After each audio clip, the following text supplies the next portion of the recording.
বন্ধুগণ নমস্কার। প্রথমেই আপনাদের অনুরোধ করব আপনারা আমার চ্যানেলটি সাবস্ক্রাইব করবেন।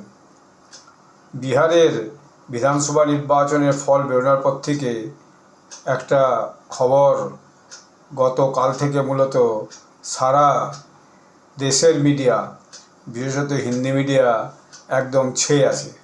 সেই মিডিয়ার কেন্দ্রীয় চরিত্র হচ্ছে লালু প্রসাদ যাদবের ছেলে তেজস্বী যাদব, যিনি মুখ্যমন্ত্রী প্রার্থী ছিলেন। তারপরে তার যে দ্বিতীয় একজন, তিনি হচ্ছেন রোহিণী আচার্য। রোহিণী আচার্য হচ্ছেন লালু প্রসাদ যাদবের মেয়ে। এই রোহিণী আচার্য তিনি সিঙ্গাপুরে থাকতেন মূলত, এবং তার স্বামী সিঙ্গাপুরে পার্মানেন্ট সেটেলমেন্ট সম্ভবত বা সেখানে চাকরি বা ব্যবসা করেন। তার ডিটেলটা আমার জানা হয়নি। তো যাই হোক, এই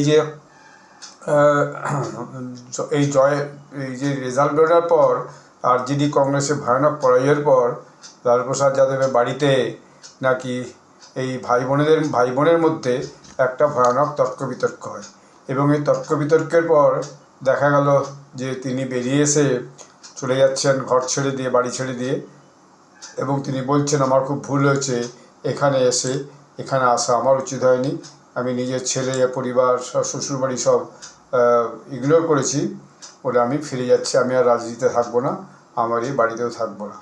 এখন এইটা একটা পরিবারের ঝগড়া বিভিন্ন কারণে হতে পারে।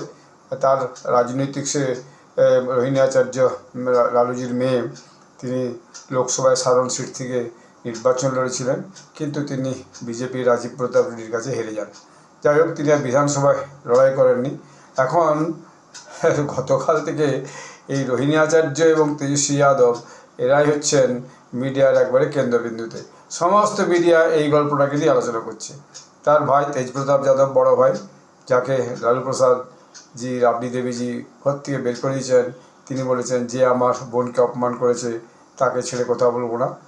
একজন তেজস্বী যাদবের বন্ধু হরিয়ানার সঞ্জয় যাদব, আর কে একজন রামিজ উত্তরপ্রদেশের, তারা নাকি তাকে পরিচালনা করছে।